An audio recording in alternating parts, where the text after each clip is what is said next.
Bueno, en términos generales, ¿cómo le pareció esta intervención de Nicolás Maduro? ¿Cómo la calificaría? Creo que manejó 8 variables fundamentales y esas 8 variables eran las que esperábamos que empezara a hablar. Primero, el tema de recursos naturales, diciendo ustedes están tan pendientes de Venezuela por 2 cosas fundamentales: petróleo, oro y también, sí, todo algo que no es tan importante, pero el tema del gas. Entonces habló de los recursos naturales. Segundo tema importante, habló de todo el tema de intervención militar, que era uno de los temas que estábamos esperando. Entonces, y alrededor de intervención militar habló de una guerra económica y una guerra diplomática por parte de los Estados Unidos. También habló un tema que estábamos atentos, el tema del atentado del 4 de agosto, si era o no era. Calificó directamente que fue Estados Unidos, participación de Colombia, y dijo unos elementos nuevos que no los teníamos, y era embajadas de Colombia, Chile y México en una participación de una huida de las personas que estaban en ese presunto atentado. ¿Qué más dijo de los temas importantes? Creo que el tema de la participación de la comunidad internacional, y resaltó dos aliados que tiene ahí y casi que los nombra y los pone de frente, que es Rusia y China. Y esos son 2 miembros del Consejo de Seguridad permanentes que tienen derecho al veto, y que eso es el respaldo realmente que va a tener Venezuela. Dejando un poco claro ante ese Consejo de Seguridad de la ONU que él tiene el respaldo de estos 2 países y, como usted lo dice, pues tienen derecho a veto. Me llamó mucho la atención, Néstor, que él insistió no una vez ni 2, sino varias, en que él quiere reunirse con Donald Trump, en que él está dispuesto a dialogar y en que él quiere estrechar la mano con el presidente de los Estados Unidos. Esto puede tener que ver con que de verdad está acorralado, sabe que las cosas no están fáciles para él en la comunidad internacional y quisiera negociar una salida. Creo que en estos escenarios hay dos variables que siempre se manejan: una salida militar y una salida diplomática. Entre más dura sea, y el hard power se llama técnicamente, entre más fuerza yo tenga militarmente y le muestre los dientes a mi enemigo, mayor poder de disuasión, tengo mayor poder en la mesa de negociación. Entonces lo que estamos viendo es un Nicolás Maduro que intenta mostrar algo de fuerza moviendo tropas hacia la frontera con Colombia, intenta hacer algún tipo de maniobra militar, demostrar los dientes para llegar un poco más fortalecido y sentarse a hablar con el presidente de Estados Unidos. Trump ha hecho lo mismo, el tema de la intervención, del planeamiento. Dijo Trump en estos días un tema interesante, dijo: cuando estalla la bomba o el dron o lo que haya estallado, la reacción militar no fue la adecuada. Dijo: están militarmente muy mal. Y eso fue un mensaje también diciendo: donde entre el ejército de los Estados Unidos, nosotros sí sabemos qué hacer. Entonces creo que estamos en ese tablero de ajedrez donde tienen la mano dura puesta sobre las fuerzas militares y una intervención, pero los dos saben que se va a entrar un proceso de negociación.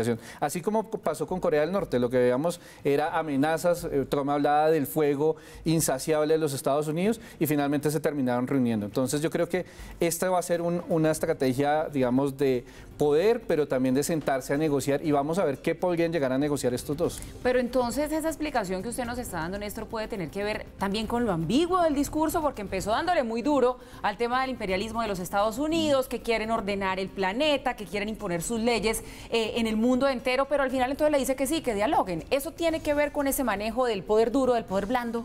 Sí, sin lugar a dudas, porque lo que hace es poner de presente a sus 2 grandes aliados, diciendo: no estoy solo aquí. Finalmente recuerden que China y Rusia son los 2 grandes proveedores de armamento, porque ahí vamos a ver el interés de toda la industria militar Rusia, China, que está detrás de esto. Entonces el gran proveedor son esos 2 grandes, son los países del bloque contrahegemónico. Hay 5 países que manejan esa posición en contra de los Estados Unidos, que son Rusia, China, los 2 grandes del Consejo de Seguridad. También está Irán, Corea del Norte y Venezuela. Entonces a ese que se le conoce el bloque hegemónico, Maduro pone de presente a los 2 más grandes, y eso le permite que igualarse, entre comillas, a los Estados Unidos, diciendo: no por mí, sino por los que me están respaldando, y empecemos a negociar. Ahora, interesante ver, Paula, y va a ser de los temas de análisis, si esa negociación podría pensarse en algún momento cómo sería un escenario de transición en Venezuela, porque Trump seguramente llegará a ese escenario. ¿Qué pasa cuando la revolución pierda las elecciones? ¿Cómo sería la salida de todo este régimen? Seguramente ellos también tienen que pensar en eso. ¿Cómo sería esa salida y si la pueden hacer negociar antes de? Bueno, que con respecto a este tema que usted toca, 2 preguntas que me parecen pertinentes. Hoy Donald Trump nuevamente volvió a insistir en que todas las opciones para Venezuela o en relación al tema Venezuela están sobre la mesa, y dijo: todas son todas, incluyendo las más fuertes, y cada cual pues interpreta a qué se refiere con esto de las más fuertes. Estados Unidos no ha tenido una buena experiencia en el tema de sus intervenciones, ni en Irak, ni en Afganistán, en ninguna parte. A largo plazo este tema de restablecer a los estados como tal, restablecer el orden, no les ha salido bien. ¿Cómo sería de darse pues una eventual intervención de los Estados Unidos en Venezuela? Las guerras se han dividido en 5 generaciones. Las 3 primeras son guerras regulares de Estado contra Estado. La cuarta generación se dio en la Guerra Fría, cuando los estados comenzaron a combatir pequeños grupos internos y se dio toda la guerra de baja intensidad, que es como la que nosotros sufrimos con las autodefensas y las guerrillas y demás. Pero después del 11 de septiembre se habló de la guerra de quinta generación, que son guerras de redes y no solo por el Internet, sino son guerras de células, que es la que maneja la Al-Qaeda y el Estado Islámico. ¿Qué fue el planeamiento del Estado Mayor venezolano? Las fuerzas militares pensaron esto. En la guerra regular, con Estados Unidos vamos a perder, sin lugar a dudas. Estados Unidos es el ejército más poderoso, pero en la guerra regular les va muy mal. Entonces tenemos ejemplos desde Vietnam. En Afganistán en 2001 la guerra regular se demoró más o menos de 2 a 4 semanas, donde derrotaron militarmente entre 2 ejércitos regulares al ejército afgano. Pero en la guerra asimétrica a hoy llevan 17 años y no han podido salir de ahí. En Irak lo mismo, duraron 2 meses contra Saddam Hussein, lo derrotaron, pero en la asimétrica hoy ya llevan 15 años y no han podido salir de Irak. Entonces, ¿qué es lo que hace Venezuela? Su planeamiento es este: en la guerra regular vamos a perder, y por eso crearon el Comando de la Milicia Bolivariana, que son civiles, y ahí sale, digamos, todo el tema de los colectivos chavistas, civiles armados por el Estado, que lo que van a hacer es que construir un modelo que se llama de la revolución a la resistencia. Quiere decir que cuando los invaden, el comando de milicia, la fuerza civil, entraría a ser la primera fuerza de choque y entraríamos una guerra de quinta generación en Venezuela que podría durar años. Entonces sabemos que en la regular Estados Unidos los va a vencer muy rápido, pero en la irregular o asimétrica esto sería un baño de sangre a largo plazo. Es tan así que hoy Estados Unidos dijo lo siguiente: cuando estaban en el tema de Libia, Estados Unidos dijo: hacemos un espacio de exclusión aérea, permitimos y damos todos los elementos para que ellos mismos resuelvan el problema, pero no ponemos un solo hombre de infantería en el territorio libio. Entonces, en Venezuela sería lo mismo. Yo creo que generarían un espacio, un teatro de operaciones, pero no habrían marines americanos dentro de Venezuela, porque saben que eso es abrir la puerta a un baño de sangre. Esta opción de intervención militar, ¿cómo funcionaría en términos de desmontar el régimen, que era un poco lo que dejábamos en punta? No es simplemente llevarse a Nicolás Maduro, porque es que detrás de Nicolás Maduro tenemos que recordar que está Diosdado Cabello, que está Tarek William Saab, que están todos los demás que conocemos.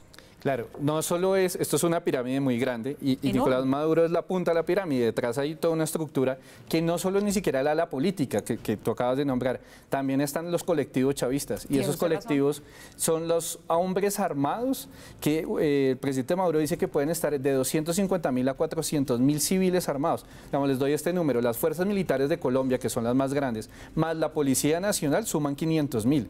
Quiere decir que Nicolás Maduro en este momento tiene casi una fuerza pública colombiana de civiles armados atentos a responder a sus órdenes. Entonces, no es tan sencillo como en Panamá en su momento, que se llevaron al general Noriega a medianoche y se acabó el problema, sino que estos son una cantidad de estructuras muy grandes. Y también hay un cuerpo muy importante de militares que respaldan el régimen, y ni siquiera por temas ideológicos, son los que manejan hoy la contratación. Hay gente que se volvió multimillonaria con los contratos del Ministerio de Defensa en Venezuela. Entonces, toda esta gente que está ganando y que está ganando mucho, serían los que, si sacan a Nicolás Maduro, rápidamente encabezaría a Diosdado Cabello y intentarían sostener el régimen. Entonces es un tema mucho más complicado que llevarse, como tú decías, al presidente Maduro. Le voy a hacer una pregunta que es muy difícil, pero ¿se atrevería usted a vaticinar cuál va a ser la respuesta de Donald Trump después de esta intervención de Nicolás Maduro?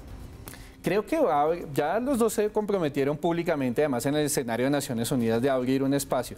Creo que si Donald Trump se reunió con el presidente de Corea del Norte, lo puede hacer con Nicolás Maduro. Digamos, son de esos mismos niveles de tensión y de polaridad. Ahora, lo que seguramente vamos a ver son mesas técnicas que lentamente se van a empezar a reunir y ver si se puede aproximar esa reunión.